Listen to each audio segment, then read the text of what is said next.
Bismillahirrahmanirrahim. Assalamualaikum warahmatullahi wabarakatuh. Waalaikumsalam warahmatullahi wabarakatuh.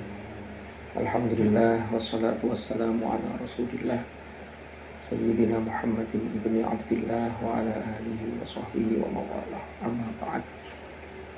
Para asatid Bait Al-Quran rahimakumullah, para santri Bait Al-Quran yang hadir secara online pada kajian tafsir pada siang hari ini yang saya hormati. Alhamdulillahirabbil alamin, pada hari ini kita bisa melanjutkan kajian tafsir kita, yang mana insyaallah hari ini kita membahas akhir dari surah An-Nazi'at, dan juz 30 insyaallah kita selesaikan satu surat lagi. Mudah-mudahan majelis ini menjadi majelis ilmu yang nafi'an mubarakan fiddin wa dunya wal akhirah, dan mudah-mudahan kita semua, keluarga kita, ditakdir oleh Allah menjadi ahlul Quran, ahlullah wa khasatuh. Ala hadhihi niyyah wa ala kulli niyatin salihah wa ala ma nawainah wa ala ma nawahu as-salafus salih.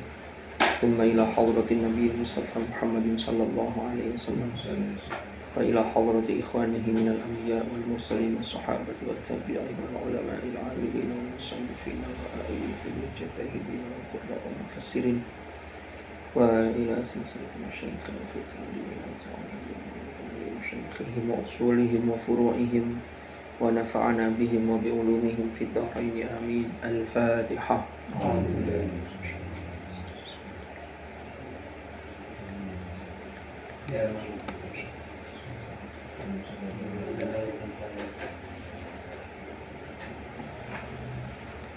Bismillahirrahmanirrahim. Kita lanjutkan, hari ini kita masuk ke ayat 35, yang ini ada kaitannya erat dengan ayat 34, dimulai dari Faida ja'atit tammatul kubra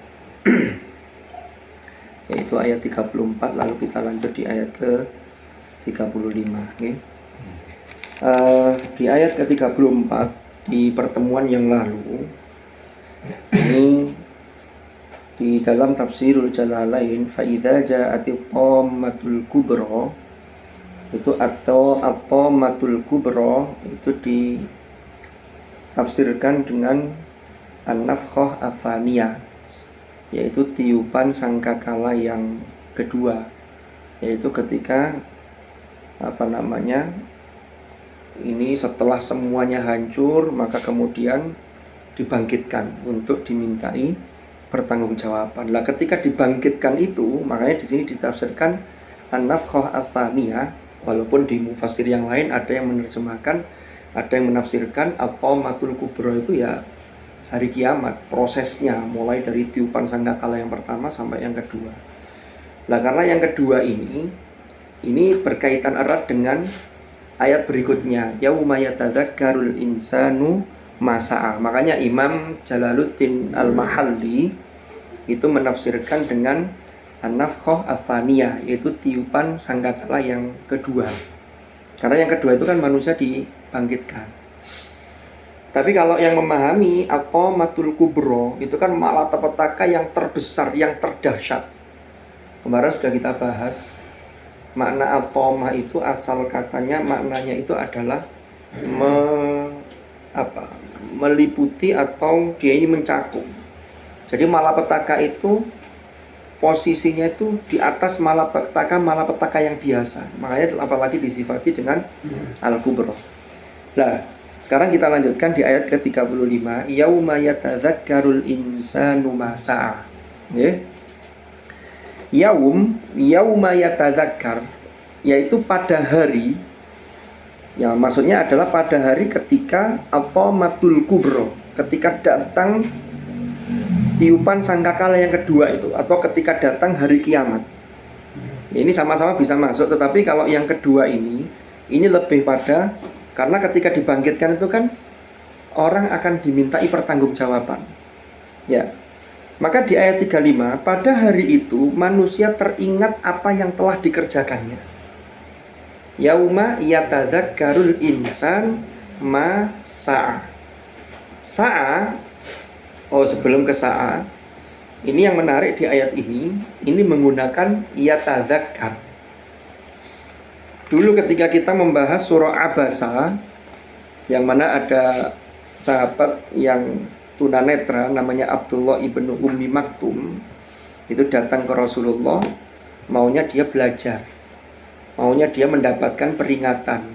Itu Al-Quran menyebutkan dengan ungkapan mulai dari wama yudrika la'allahu yazzakka au yadzakkaru fatanfa'ahu dzikra, bukan yatazakkar. Apa bedanya? Dulu pernah kita bahas, kalau yadzakkaru, ya, jadi yadzakkaru itu ketika taknya dihilangkan. Yadzakkaru itu aslinya yatazakkar, kemudian ada proses asimilasi, maka terbaca yadzakkaru. Ya. Ketika taknya tidak dibaca, maka di sini ada huruf yang berkurang. Maka mufassir mendapatkan kesan ketika yadzakkaru, maka mendapatkan sedikit pelajaran, sedikit peringatan. Itu akan bisa bermanfaat bagi si Abdullah ibnu Ummi Maktum. Nah, kalau di sini menggunakan yatazakkar, ini menunjukkan kan zakaro yadhkur itu makna asalnya adalah menyebut, mengingat, kan begitu. Ketika yatazakkar ada taknya, maka di sini memiliki makna ingat sampai hal-hal yang paling kecil. Sehingga ingatnya itu tidak hanya ingat sekedar ingat, tapi betul-betul ingat. Detail. Kan orang itu ya ketika dibangkitkan, lalu kemudian mau dimintai pertanggungjawaban, itu semua yang pernah dilakukan di dunia ini, itu tidak ada yang terlewat, itu akan diingat oleh orang tersebut. Ya, walaupun dia berusaha untuk menyembunyikan. Karena kan ada ketakutan tersendiri. Ya. Makanya di sini di dalam Tafsirul Jalalain ini masa'a ini maksudnya nanti fid dunya min khairin wa syarrin, itu apa yang dia usahakan ketika di dunia, baik itu kebaikan atau keburukan. Jadi semua itu diingat. Jadi ada orang pernah menyakiti orang lain, walaupun sedikit itu tetap dia ingat karena dia takut untuk dimintai pertanggungjawaban. Ya. Ada orang yang pura-pura lupa, sudah tidak bisa. Karena ketika hari itu sudah diungkap semua. Ya. Di dalam surah Al-Isra kan ada ayat Iqra kitabak kafa bi nafsikal yawma 'alaika hasiba. Lalu di ayat yang lain yang apa itu? Wa taral mujrimina musyfiqina, apa itu ayatnya? Yauma taral mujrimina, lupa ini. Jadi apa Satardi? Yang di surat apa itu ya? Wes. Jadi kembali ke materi tadi. Yauma yatazakkar. Jadi itu bedanya yadzakkaru dengan yatazakkar.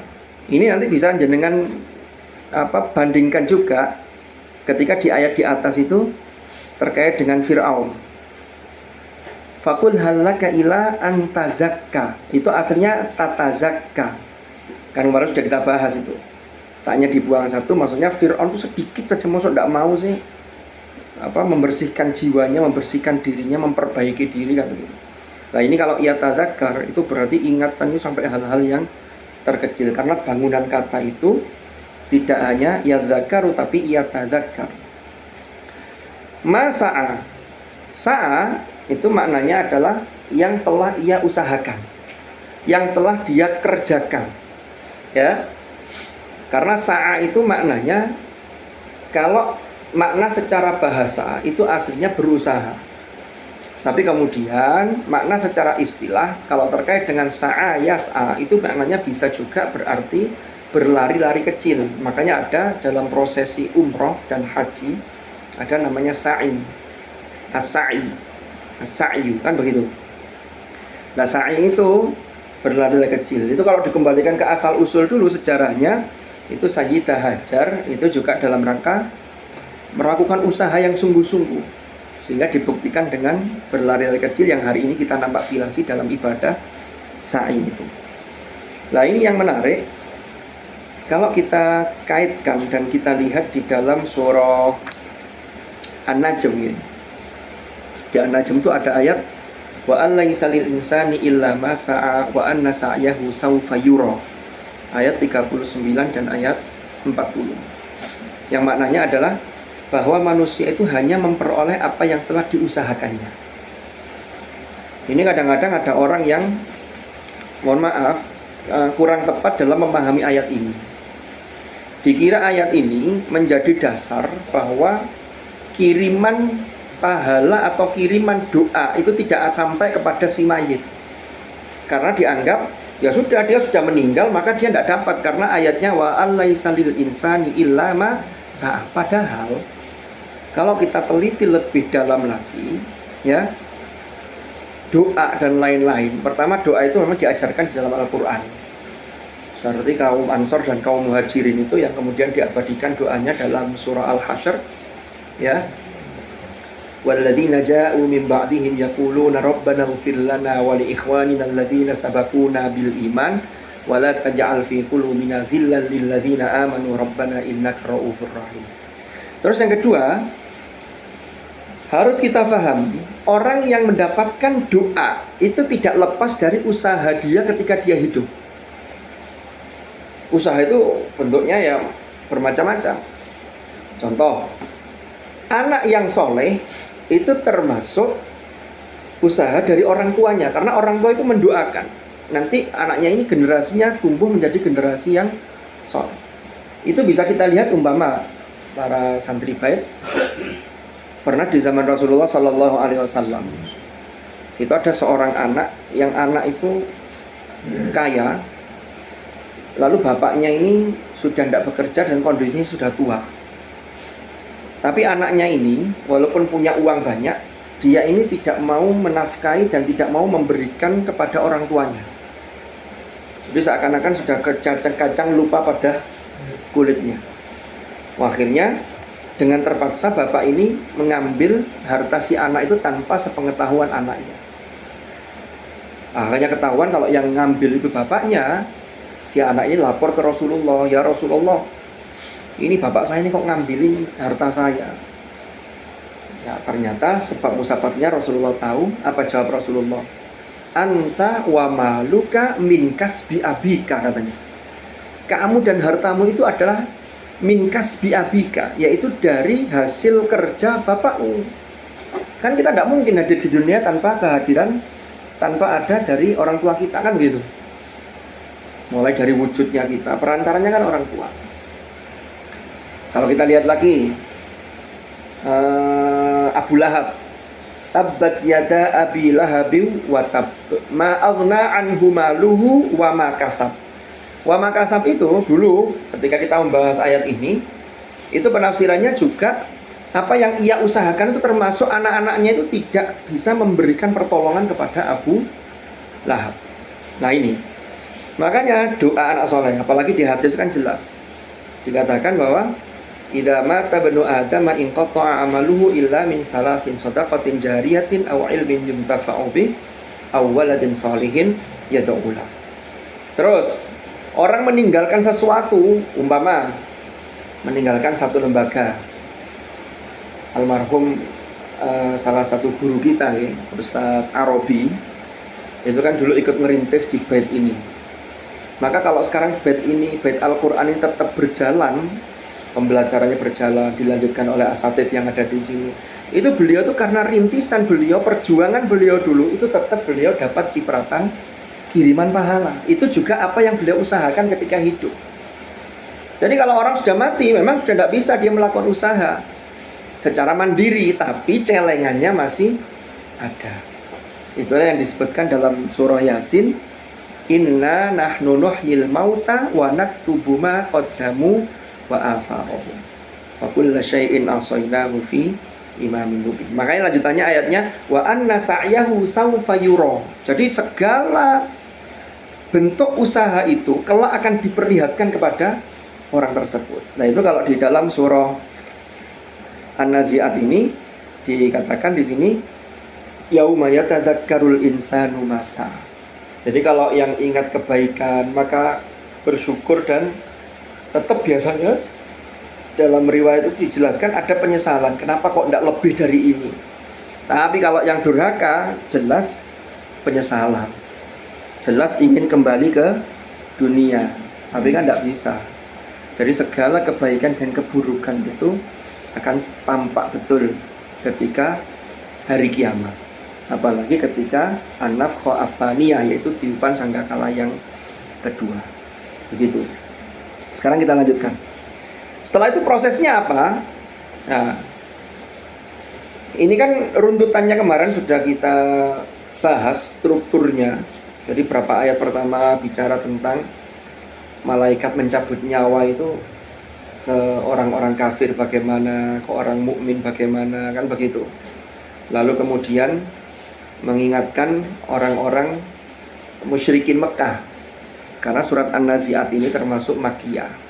Kemudian diberilah satu ibrah, satu ajaran, satu hikmah, satu pelajaran bagaimana Musa menghadapi Fir'aun.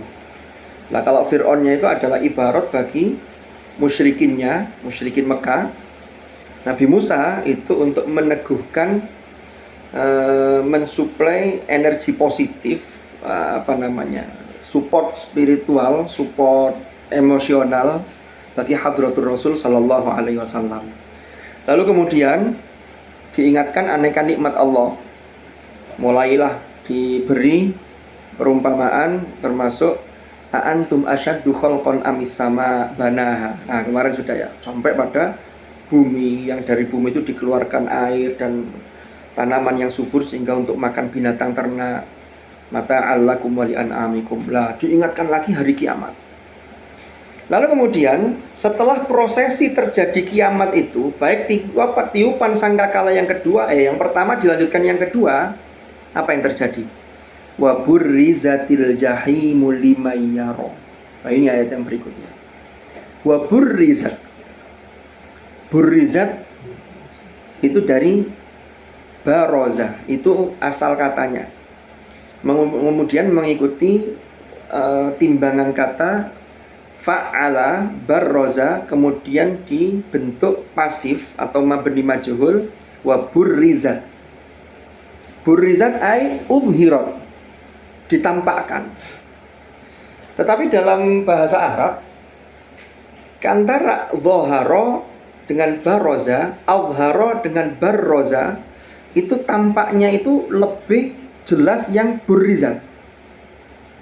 Al-jahim, jahim itu di sini dimaknai, ditafsirkan an-naru al-muhriqatu, yaitu api yang menyala, yang siap menyambar. Kalau dalam bahasa Arab itu bisa disamakan kayak begini. Jadi api itu diibaratkan seperti siap memangsa siapapun orangnya. Ada pakar bahasa itu yang menyamakan wa burrizatil jahim, itu maksudnya api neraka jahim atau neraka jahanam yang apinya menjilat-jilat, disebut jahim ini sudah siap menerkam, seakan-akan seperti orang yang sedang berjalan lalu tiba-tiba ada binatang buas yang pandangannya tuh siap menerkam. Kira-kira orang kalau melihat gitu itu ada rasa takut enggak? Itu secara fitrah, secara naluri pasti takut, siapapun orangnya. Makanya di sini disebutkan siapa, ditampakkan bagi siapa. Allah hanya menegaskan dalam firman-Nya di ayat 36 ini, liman yaro. Jadi ternyata jahim yang diperlihatkan itu tidak hanya orang-orang kafir yang diperlihatkan jahim, tapi diperlihatkan kepada orang yang melihat. Di sini ditafsir lain ditafsirkan likulli ra'id, yaitu bagi setiap orang yang melihat. Semua orang bisa melihat itu. Ya. Ternyata ayat ini penjelasannya Ini tafsir Al-Quran bil Quran. Itu bisa kita lihat di surah Maryam ayat 71. Allah berfirman, wa im minkum illa wariduha kana ala rabbika hatman maqdiyya. Tidak ada seorang pun di antara kalian yang tidak melewatinya. Melewati di sini mufassir memahami ini melewati as-sirat menuju ke surga. Ini di atas neraka. Ya, walaupun nanti setiap orang itu bisa berbeda-beda cara melaluinya. Ada yang melihat hanya satu kelebatan, tapi karena dia ini orangnya sangat baik, tingkatannya min auliyaillah, langsung lewatnya itu seperti kilat, gitu. Itu dijelaskan dalam kitab Qomi Utuyan, itu ada penjelasan tentang itu. Macam-macam ini cara orang melewati. Tapi semua orang diperlihatkan itu. Dan jahim itu sudah siap memangsa. Nah ini, wa burrizatil jahimu limayyaro. Jadi ini berlaku buat siapapun. Lah orang yang tadi sudah ingat-ingat kesalahannya, banyak syarrunnya, banyak keburukannya, sekecil apapun dia ketika diperlihatkan kepada dia api yang siap menerkam tadi, ketakutannya melebihi. Kenapa? Karena dia sudah merasa, waduh, iki wis. Kan begitu. Wa burrizatil jahimu limayyaro. Setelah itu barulah ada pengelompokan. Kelompok yang pertama, nah ini yang yatadzakkarul insan tadi, masa'a, tapi lebih banyak pada syarrunnya. Jadi lebih banyak melakukan keburukannya, kefasikannya, kedurhakaannya, kemaksiatannya, dosa-dosanya. Ya. Apalagi dosa-dosa besar dia melakukannya sudah merasa itu bukan lagi beban, bukan dosa, terabas semua, naudzubillah. Kalau orang melakukan dosa kecil tanpa disengaja, lalu kemudian segera melakukan kebaikan, segera minta ampun kepada Allah, maka insya Allah segera diampuni. Yang bahaya itu kalau orang meremehkan dosa kecil. Karena sesuatu yang besar itu seringkali dimulai dari meremehkan sesuatu yang kecil. Kita mainan korek api, mainan gini, belum nyoba, penasaran nyoba bakar apa, ada thinner atau ada bensin, pertalite, coba, itu bisa sekadung besar, angel. Makanya lebih baik berhati-hati. Nah, berhati-hati itulah sesungguhnya bagaimana makna takwa. Jadi kalau ittaqo yattaqi ittiqa, takwan atau takwan ya, ittaqo. Atau ada yang mengatakan dari waqo, yaqi, penjagaan, tapi ittaqo, ittaqullah kan dari ittaqo. Itu makna asalnya itu adalah menjaga diri, agar menjaga diri untuk hati-hati biar tidak menyebabkan murka Allah. Makanya dulu Sayyidina Ali apa Sayyidina Umar itu ya, pernah ditanya, takwa itu bagaimana? Saya lupa kalau tidak Sayyidina Umar, Sayyidina Ali. Beliau mencontohkan berjalan di atas sebuah jalan yang di situ banyak duri. Maka dia akan berjalan secara hati-hati, nggak ngawur. Nah dunia ini sama, dunia ini banyak jebakannya. Kok wis hati-hati, cek kejeglong, ya segera memperbaiki diri kan begitu. Yang gawat itu kalau tidak hati-hati, ini yang bahaya. Jadi bagaimana kita ini menjaga diri kita. Nah, kelompok yang pertama yang yatadzakkarul insanu masa'a, tapi yang banyak syarrunnya. Itulah yang dikelompokkan dengan fa'amman tagha di ayat 37 itu. Adapun orang yang melampaui batas. Di tafsir Jalalain, tagha ay kafaro.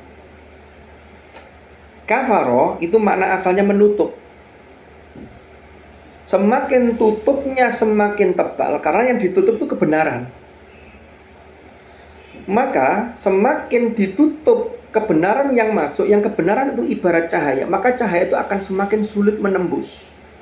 Maka kalau semakin gelap karena cahaya kebenaran itu ditutup, maka ini memungkinkan orang sampai melakukan dosa, sampai melampaui batas. Kan begitu. Nah, Togo yang dimaksud di sini, ini kan kalau di atas kan Fir'aun. Itu ketika orang-orang musyrikin Mekah itu diminta untuk mengambil pelajaran. Idhab ila fir'auna innahu tagha, ketika Allah perintah kepada Nabi Musa untuk berdakwah kepada Fir'aun, yang mana Fir'aun itu tagha, ya, melampaui batas. Jadi melampaui batas itu bentuknya macam-macam. Ya ono sing gak patek nemen, ono sing nemen, ono sing setengah-setengah.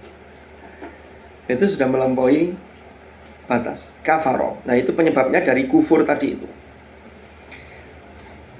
Lah di sini dilanjutkan, termasuk orang yang melampaui batas itu ciri-cirinya, jadi sudah togo wa atharul hayatad dunya. Atharo itu memiliki makna mengutamakan kehidupan dunia.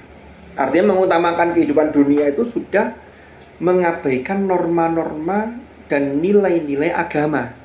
Bos pokoknya menghalalkan segala cara hanya untuk kepentingan duniawi. Ini yang bahaya.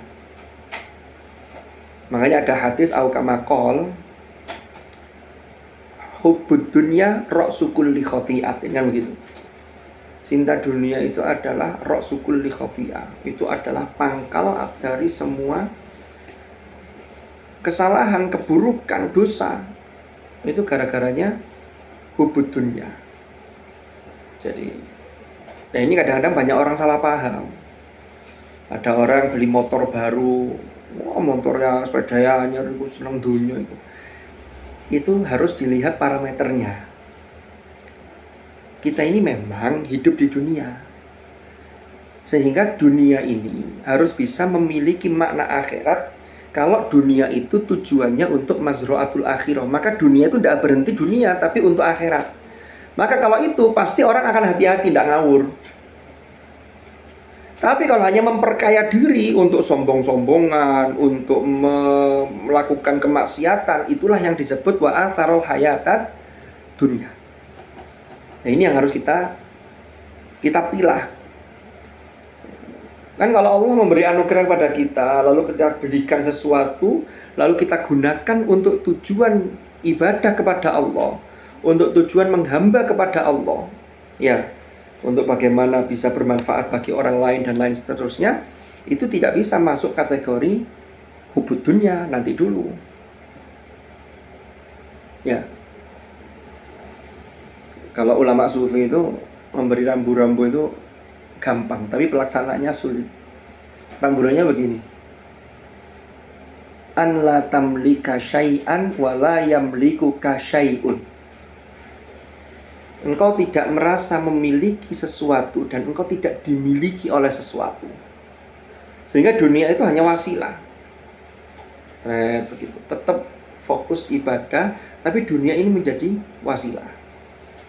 Bukan goya. Goya itu kalau tujuan akhir, bukan. Tapi kalau orang hubbud dunya itu tujuannya pokoknya dunia, biar nanti dipandang orang begini, nanti kaitannya dengan kedudukan, pangkat, dan seterusnya. Ya. Tapi kalau orang nyari kedudukan agar bisa melakukan kemaslahatan dalam konteks khalifah fil ard, ya, dilandasi dengan ibadah kepada Allah, dilandasi dengan nilai-nilai agama, maka bernilai ibadah. Itu bedanya. Fa amma man tagha wa atharul hayatad dunya. Kalau ada orang yang melebihi batas, kufur, ya, mementingkan dunia, apa konsekuensinya? Fa innal jahima hiyal ma'wa. Nah, ini kalau kita sebelum masuk fa innal jahima, ini ada ayat umpama kalau kita lihat di ayat surah Al-Ahqaf nih, ayat 20. Wa yauma yu'radul ladzina kafaru 'alan nar. Pada hari ketika orang-orang yang kufur dihadapkan pada neraka. Jadi mereka itu, kalau tadi kan ditampakkan, ini ditampakkan, dihadapkan, karena mereka itu akan dimasukkan ke situ, tapi hidupno dhisik. Lalu dikatakan kepada mereka begini, alhabtum thayyibatikum fi hayatikumud dunya wastamta'tum biha. Kalian telah menghabiskan rizki yang baik. Kan Allah itu memberikan rizki ketika di dunia, ya. Tetapi ternyata rizki yang baik itu dipakai untuk hal-hal yang tidak benar, dipakai untuk bersenang-senang yang itu dalam rangka mengikuti hawa nafsunya. Ini yang dimaksud ini. Wastamta'tum biha. Fal yauma tujzauna 'adzabal hun bima kuntum tastakbiruna fil ardi bighairil haqq. Nah ini. Maka pada hari ini kalian dibalas dengan azab yang menghinakan karena kalian takabur di bumi. Loh, takabur ini karena tadi itu wa'atharul hayatad dunya. Padahal tidak berhak bagi kalian untuk sombong. Dan juga wabima kuntum tafsukun, karena kalian selalu berbuat fasik, selalu berbuat durhaka, selalu melebihi batas. Ini. Maka apa konsekuensinya? Fa innal jahima hiyal ma'wa. Ya. Maka sesungguhnya neraka jahimlah tempat tinggalnya. Jadi al-ma'wa itu makna asalnya ini tempat bergabung ya, bukan berkabung, beda. Bergabung. Dia ini menjadi satu tempat tinggal orang ini kalau kemudian kan gini tadi, wa burrizatil jahimul limayyaro. Orang itu ketika diperlihatkan neraka yang luar biasa, sudah siap menyambar itu, maka orang itu akan lari. Lari itu mencari tempat berlindung. Lah berlindung itu makna asalnya ma'wa. Cuman ini kalau orang yang togho, maka tempat berlindungnya itu di jahim, ya di neraka itu. Padahal neraka itu bukan tempat berlindung. Ini sajane untuk ngapokno mereka. Kamu yang lari dari jahim yang diperlihatkan tadi, baliknya kemana? Bergabungnya kemana? Ternyata fa'innal jahima hiyal ma'wa. Para ahli tafsir itu menafsirkan al-ma'wa, al itu memiliki makna tempat tinggalnya. Nyanya itu ai al-ma'wa itu maksudnya ma'wa, al-ma'wa lahu. Kan al itu memiliki makna ma'rifat, definitif. Artinya apa? Tempat tinggal bagi dia, orang yang togho tadi, itu adalah di neraka jahim, gitu loh. Fa innal jahima hiyal ma'wa. Nah ini kelompok yang pertama. Kenapa kok didahulukan yang buruk dulu? Ya. Karena ini, ayat ini kan bercerita tentang, ayat ini kan makiyah. Khitab yang pertama itu yang disampaikan adalah kepada orang-orang musyrikin Mekah yang mereka itu memang keras kepala, tidak mau beriman. Ya, makanya itu dimulai juga dengan wanazi'ati ghurqa, demi malaikat yang mencabut nyawa orang-orang kafir itu dengan keras. Makanya di sini setelah dijelaskan waburrizatil jahimu limayyaro, maka tidak didahulukan orang yang baik dulu, tapi yang buruk dulu. Karena sesuai dengan konteksnya. Fa'amma man tagha. Kan begitu. Jadi kayak lari, siap dikejar binatang buas tadi, nyari tempat perlindungan, malah tempat perlindungannya itu dia bergabungnya ke jahim yang dia takutkan itu. Jadi mana asalnya ma'wa itu begitu. Lah kebalikannya, ini kebalikannya.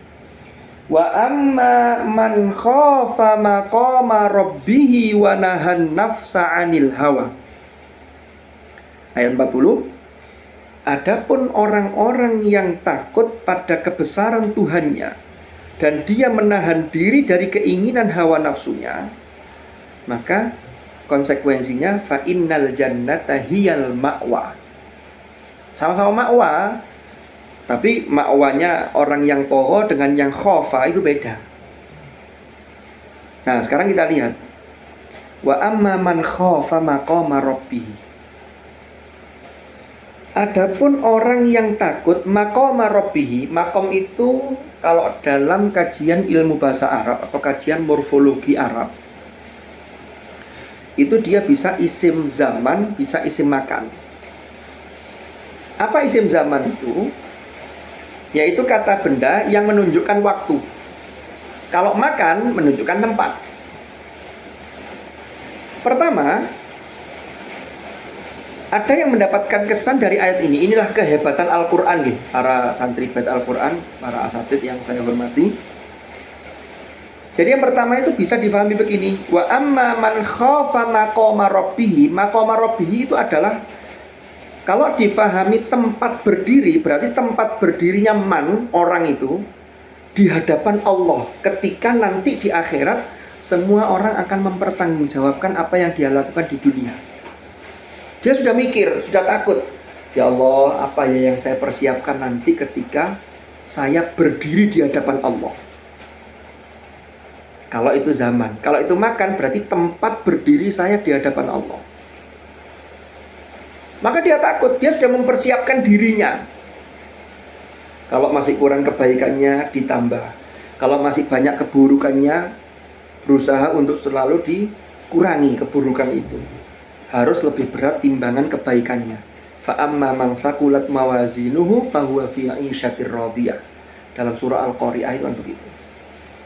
Wa amma man khaffat mawazinu. Jadi yang dihitung itu kebaikan-kebaikan. Kebaikannya enteng, artinya kalah dengan keburukan. Ya fa ummuhu hawiyah, naudzubillah. Kan begitu. Ini kalau kita kontekstualisasikan nih. Mungkin ada di antara para santri bait ini yang mahasiswa. Ada nggih?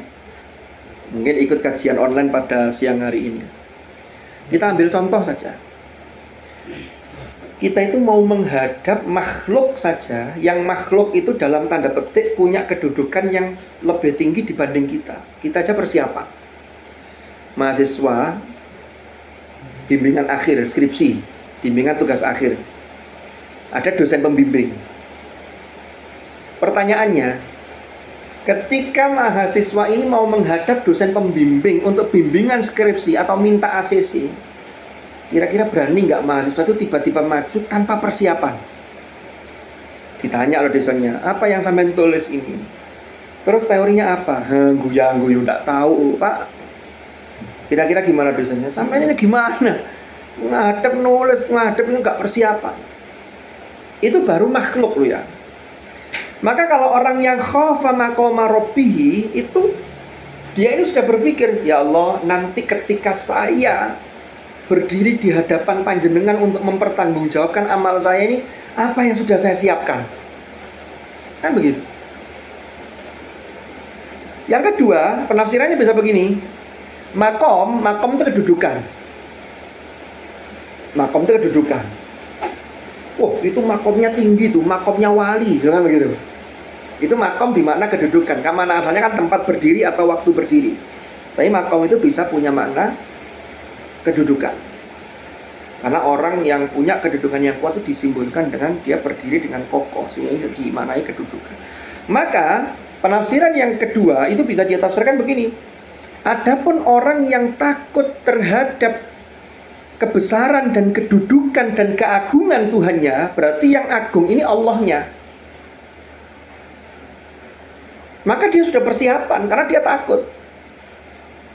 Kalau tadi, ya yang pertama tadi bicara mengenai kesiapan kita.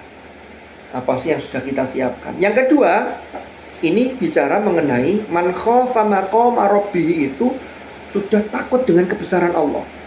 Bedanya, kalau takut kepada Allah, itu takutnya itu harus selalu merapat dan menjaga diri dari kemurkaan Tuhan. Itu tadi yang sudah kita sampaikan. Jangan dipahami takut lalu melarikan diri. Nggak bisa. Kalau tadi di atas, fa'amma man tagha wa atharal hayatad dunya, ternyata orang yang takut kepada Allah, orang yang takut dengan kondisi dirinya bagaimana nanti ketika menghadap Allah, maka cirinya ketika dia hidup di dunia, nah ini, wanahan nafsa anil hawa. Nah ini cirinya.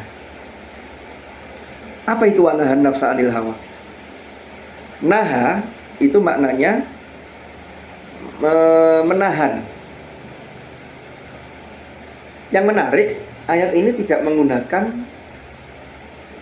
kan manusia itu, setiap manusia itu dianugerahi oleh Allah yang namanya an-nafs.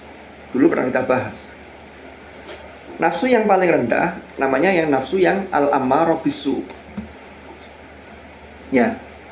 Yang ammarah bisu inilah yang di dalamnya ada hawa. Ada dorongan-dorongan yang cenderung durhaka kepada Allah.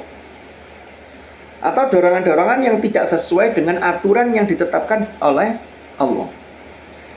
Ayat ini menggunakan menahan diri. Menahan itu berarti dia harus bisa memanage, mengarahkan dengan tepat. Karena nafsu itu tidak bisa dibunuh. Nafsu itu tidak bisa dihilangkan. Kan gitu. Tapi yang tidak boleh itu ketika nafsu itu menuruti hawa nafsu sehingga jatuh hanya pada nafsu yang ammarah, selalu bertentangan dengan aturan Tuhan, bertentangan dengan agama. Inilah yang disebut dengan nafas yang anil hawa, nafsu yang terkait dengan hawa nafsu. Wa nahan nafsa anil hawa. Inilah yang ditahan, diarahkan. Orang diberi nafsu makan. Makan itu bagus, tapi ketika menuruti hawa nafsu, maka tidak teratur makannya, tidak terkontrol. Semua sampai berlebihan, israf. Padahal Al-Quran sudah menyatakan wakulu washrabu wala tusrifu. Kan begitu, jangan berlebih-lebihan. Ada nafsu yang lain juga. Umpama nafsu yang disebut dengan dorongan laki-laki terhadap perempuan atau sebaliknya. Ada syahwat. Itu normal. Yang tidak normal tuh kalau laki-laki terhadap laki-laki, ini bahaya. Perempuan terhadap laki-laki terhadap perempuan itu normal. Tapi kalau belum sesuai dengan syariat yang diikat dengan akdun nikah yang sahih, maka tidak boleh diumbar. Kan begitu? Tidak boleh diumbar. Tapi nafsu itu adalah, agama ini adalah agama fitrah. Maka diberikanlah syariat pernikahan. Ternyata hikmahnya apa? Ternyata di sini ada hifdzun nasal. Itu kalau kita bicara tentang maqasidus syariah. Jadi ada penjagaan tentang anak keturunan. Sehingga dengan adanya daya tarik dorongan itu menjadi untuk menjaga keberlangsungan hidup manusia. Ya tapi harus itu tadi diikat dengan sesuatu yang berdasarkan syariat. Nah, maka nafsu yang begitu itu bukan lagi nafsu yang bicara mengenai hawa nafsu yang durhaka, tapi justru malah bernilai ibadah. Itu yang nanti naik levelnya menjadi yang al-ammarah bisu, lalu naik menjadi an-nafsul lawamah, yang paling tinggi adalah an-nafsul mutmainnah. Yang kita harapkan sampai di sana, yang an-nafsul mutmainnah itu. Wa amma man khafa maqama rabbih wa nahan nafsa 'anil hawa. Jadi memang kita ini hidup di dunia ini, ya, itu yang paling penting adalah bagaimana kita mengendalikan hawa nafsu kita. Jadi tidak diumbar dalam banyak hal. Nah, ini yang berbahaya ini. Makanya kalau naudzubillah ya, orang mengumbar hawa nafsu, akhirnya naudzubillah ini kemudian banyak terjadi perselingkuhan. Itu dimulai dari hal-hal yang kecil biasanya, atau hal-hal yang dianggap remeh. Karena setiap hari ketemu, lalu mulai ada pendekatan, lalu ngeremehkan. Makan siang bareng berdua, mulai padahal sudah sama-sama punya suami, punya istri. Itu kan yang sering kan gitu kejadiannya. Ya termasuk, ya mohon maaf, kalau orang berperan, ini gak semuanya ya, tapi godaannya luar biasa. Kalau jadi artis, temannya main film, lalu filmnya itu kejar tayang, itu kan tiap hari ketemu. Bahkan durasi ketemunya itu antara dengan pasangannya yang sah, suami atau istrinya, dengan yang lawan mainnya tadi lebih sering ketemu dengan lawan mainnya. Karena setan itu tidak akan tinggal diam, mengipasi ini hawa nafsu tadi. Ini memang perjuangan. Ini. Lah kalau orang mampu menahan itu, mampu memanage itu, konsekuensinya nanti balasannya Allah janjikan fa innal jannata hiyal ma'wa. Nah, ini kan luar biasa. Surga surga. Jadi surga itu adalah tempat tempat tinggal dia. Kan tadi itu setelah diperlihatkan jahim, lari, ternyata tempat kembalinya, tempat tinggalnya adalah surga. Ada hadis Nabi itu yang matanya begini, man khafa adlaja wa man adlaja balaghal manzil ala inna sil'atallahi ghaliyah ala inna sil'atallahil jannah. Yang maknanya adalah barang siapa yang punya rasa takut, man khafa adlaja. Adlaja itu maka dia bergegas. Ada yang di kamus itu mengartikan adlaja itu sarolailan.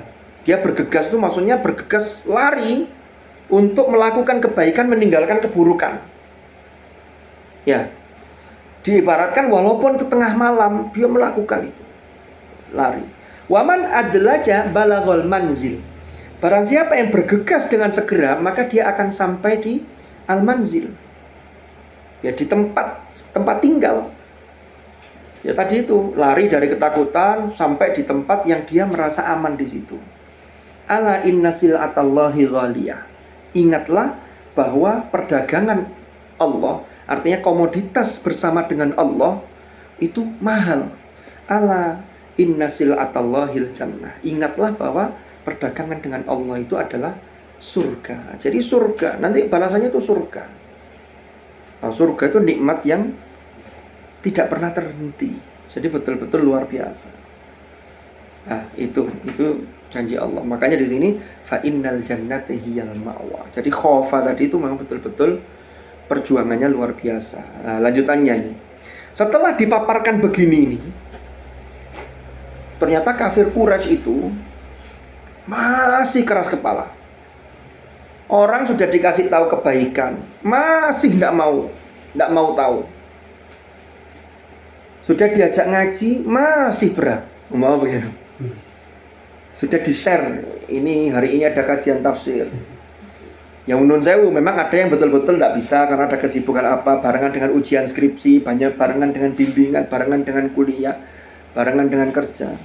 Tapi mungkin loh ya, ada yang sakjane iso tapi nyari alasan untuk tidak bisa. Nah ini masih tidak ini guyon ya.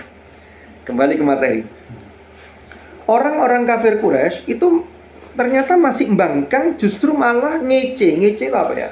Dengan cara mereka ini bertanya kepada Nabi Muhammad. Yas'alunaka 'anis sa'ati ayyana mursaha. Mereka orang-orang kafir itu bertanya kepada Muhammad tentang kiamat. Apa pertanyaannya? Ayyana mursaha. Kapan sih terjadinya? Dan pertanyaan ini, ayyana mursaha, itu kapan terjadinya itu bukan pertanyaan yang pengen tahu, enggak, tapi ngece. Orang enggak percaya, terus mana buktikan ayo gitu loh. Kayak kita dengan teman kita, umpama kita enggak percaya. Ayo mana sih buktinya? Ayo coba buktikan mana loh, gitu itu. Jadi bukan nanya kapan kiamatnya, itu bukan serius pertanyaan kapan, tapi itu niatnya untuk mengejek. Ya. Setelah itu Rasulullah Shallallahu Alaihi Wasallam ketika mendengar pertanyaan itu, beliau ini sesungguhnya tergelitik untuk menjawab. Ya untuk memuaskan, maksudnya untuk memuaskan orang-orang kafir itu. Ternyata apa jawab Allah? Fima anta min zikroha. Fima, dalam hal apa atau untuk apa engkau perlu menyebutkan kiamat, engkau perlu menjelaskan kiamat waktunya. Jadi Rasulullah saja yang kekasih Allah, yang sangat dekat dengan Allah, itu tidak dikasih tahu. Apa sih kepentinganmu untuk ngasih tahu kiamat? Karena kiamat itu betul-betul disembunyikan oleh Allah. Di surat Thaha itu kan ada penjelasan begini. Inna sa'ata atiyatun. Sesungguhnya kiamat itu pasti datang. Akadu ukhfiha litujza kullu nafsin bima tas'a. Yang aku hampir-hampir menyembunyikannya. Artinya apa? Betul-betul rahasia, sehingga seakan-akan Allah itu hampir-hampir menyembunyikannya untuk dirinya sendiri saja. Itu hampir-hampir menyembunyikannya. Untuk apa? Litujza kullu nafsin bima tas'a. Agar setiap jiwa itu nanti dibalas sesuai dengan apa yang telah ia usahakan ketika di dunia. Soalnya uang nek wis ngerti kapan kiamat, itu orang akan berlaku baik. Umpama si A meninggal tanggal sekian, kiamat sugro ya, jam sekian, maka dia akan nyantai. Nanti 3 hari menjelang meninggal, dia akan betul-betul berbuat baik. Makanya saya itu kadang-kadang heran melihat umpama begini. Orang yang sudah diputuskan hukuman mati, ngajukan gerasi ditolak, ya berarti kan tinggal nunggu pelaksana eksekusinya. Itu sesungguhnya dari satu sisi, dia ini dari satu sisi loh ya, beruntungnya apa? Dia ini betul-betul berbuat baik lalu bertobat. Karena dia akan menghadapi regu tembak kalau di Indonesia ya, eksekusinya itu. Tapi ya jangan bercita-cita gitu. Alhamdulillah, enggak. Tapi kan mereka ini ketika eksekusi itu diundur dan tidak diketahui kapan dilakukan eksekusi. Kan eksekusi juga tidak dikasih tahu waktunya kan. Tiba-tiba tengah malam dijemput, dibawa ke regu tembak, langsung eksekusi. Karena kenapa? Itu ternyata untuk menyiksa dia. Lahum fid dunya khizyun. Orang tuh kalau sudah tahu, aku mesti mati, mesti dipikir harus akhirat tok sudah. Ya apalagi ya begitu itu kan, melakukan kejahatan begini, ya Allah, naudzubillah. Kalau nggak berubah. Apa? Kalau nggak berubah. Kalau berubah hilang kasih. Itu beda lagi. Itu kan ada di negeri Kono. Yas'alunaka anisa'ati ayyana mursaha fima anta min dzikraha. Jadi Rasulullah saja itu tidak dikasih tahu Allah. Ila rabbika muntaha, kepada Tuhanmu lah dikembalikan kesudahan terkait dengan ketentuan waktu kiamat. Ya, muntaha ini terkait dengan kiamat, terkait dengan saah, terkait dengan waktunya juga.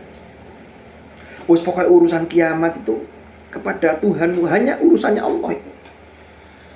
Makanya di akhir surat Luqman, innallaha indahu ilmus sa'ah.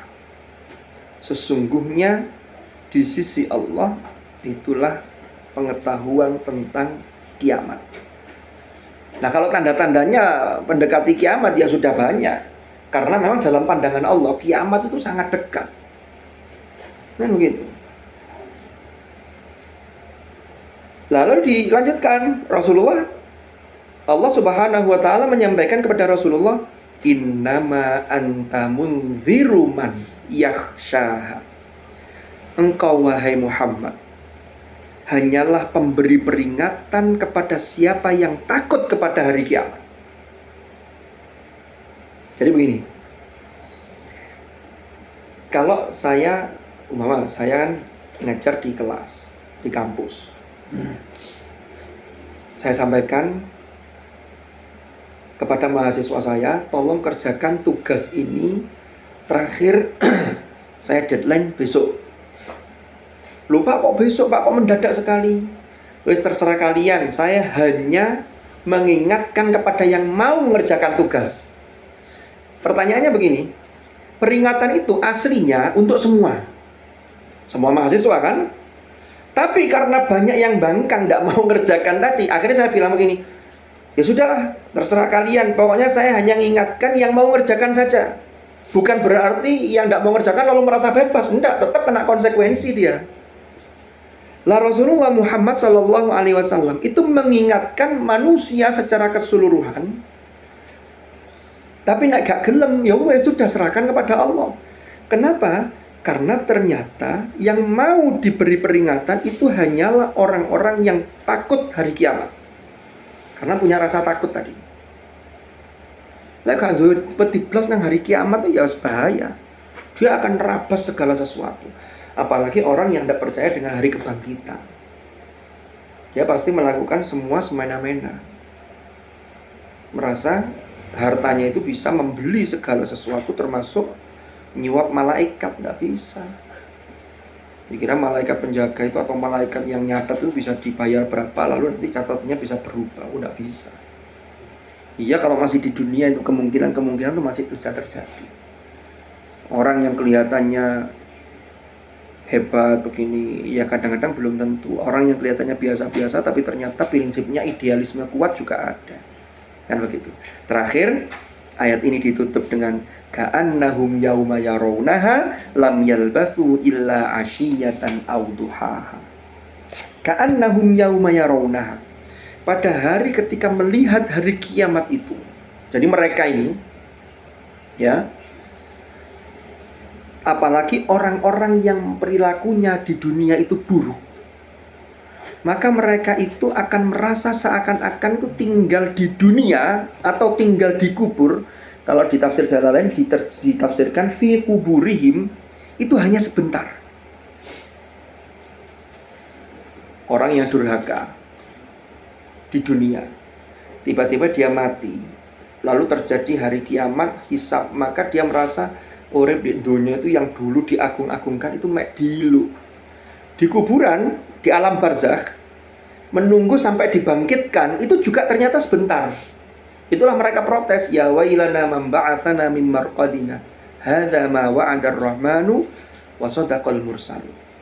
Lah sebentarnya itu seperti apa? Asyiyatan illa asyiyatan aw duhaha. Ternyata sebentarnya itu hanya singkatnya itu begini. Orang yang sudah mati, lalu di alam barzakh, di kubur itu dibangkitkan, itu duwiluk di kubur walaupun dia sudah sekian ratus tahun. Umpama orang-orang durhaka zamannya nabi-nabi terdahulu, ya kan begitu? Atau zamannya Nabi Muhammad, termasuk orang-orang kafir Quraisy ini, kan itu sudah sekian ribu tahun. Tapi mereka ketika dibangkitkan itu rasanya illa asyiyatan aw duhaha. Asyiyah itu ada yang memaknai waktu petang. Ada yang memahami itu begini, asyiyah itu adalah ketika masuk waktu maghrib, kan muncul mega merah. Waktu maghrib itu masih ada sampai mega merah itu hilang. Nah, mega merah hilang, sudah gelap, ini masuk waktu isya. Nah, itulah asyiyah. Ada yang memahami asyiyah itu terbenamnya matahari. Jadi mulai tergelincirnya matahari waktu asar itu, ini sampai terbenam. Au duhaha, atau waktu duha. Nah, kalau waktu duha ya sama, mulai dari matahari sepenggalan naik sampai habisnya waktu duha, menjelang zuhur itu. Itu sampai dulu itu. Jadi diibaratkan begitu, dan itu dirasakan oleh orang-orang, semua orang, terlebih orang-orang yang durhaka kepada Allah. Ka'annahum yauma yarunaha lam yalbathu illa asyiyatan aw duhaha.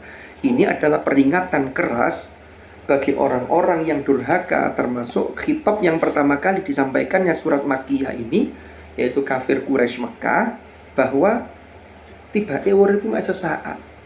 Ini nanti ada titik temu dengan pembuka ayat yang kemarin sudah kita bahas, bicara mengenai wan nazi'ati gharqa. Kedurhakaan kalian yang ternyata hidup yang kalian agung-agungkan di dunia ini, yang dikira ini kekal, tiba emek dilu, apalagi nanti prosesnya ketika mati, itu malaikat mencabut dengan cara yang kasar dan keras. Nah, ini yang ancaman bagi orang-orang yang durhaka kepada Allah. Tapi isinya ayat ini, isinya surat ini kaya sekali dan itu variatif. Tapi kalau dikaitkan, Masya Allah, luar biasa.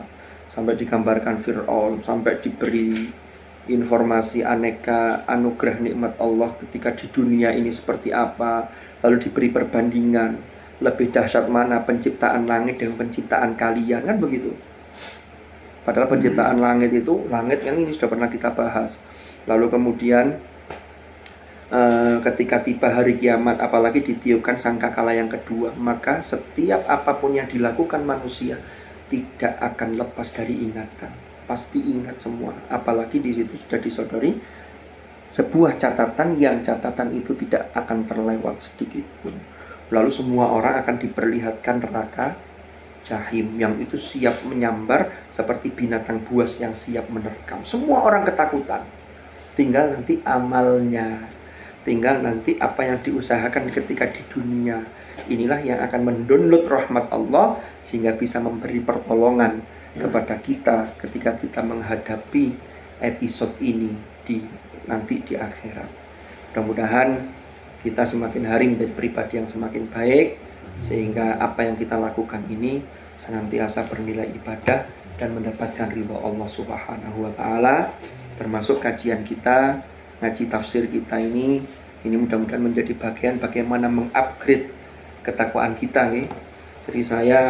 Jadi bukan hanya panjenengan, tapi juga saya, untuk mengingatkan saya sendiri ketika saya membaca tafsir, saya kita mentadaburi bareng-bareng ayat-ayat qauliyah, ayat-ayat Al-Quran ini, mudah-mudahan bisa memperbagus ketakwaan kita kepada Allah Subhanahu wa Ta'ala. Kurang lebih mohon maaf. Ada pertanyaan? Betul. Cukup nih. Wallahu a'lam bishawab. Mudah-mudahan manfaat dan barokah. Al-Fatihah.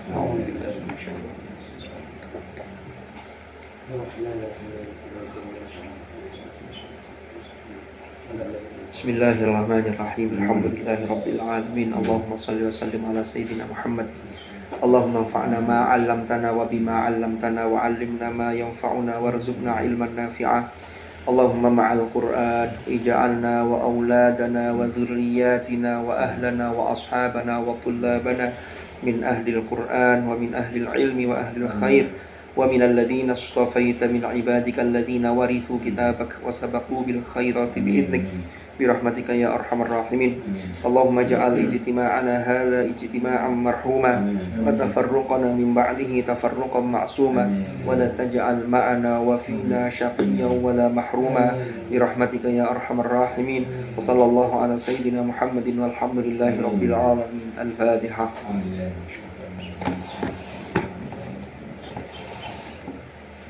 Subhanakallahumma bihamdika asyhadu an la ilaha illa anta astaghfiruka wa atubu ilaik. Sallallahu ala sayyidina Muhammad walhamdulillahi rabbil alamin.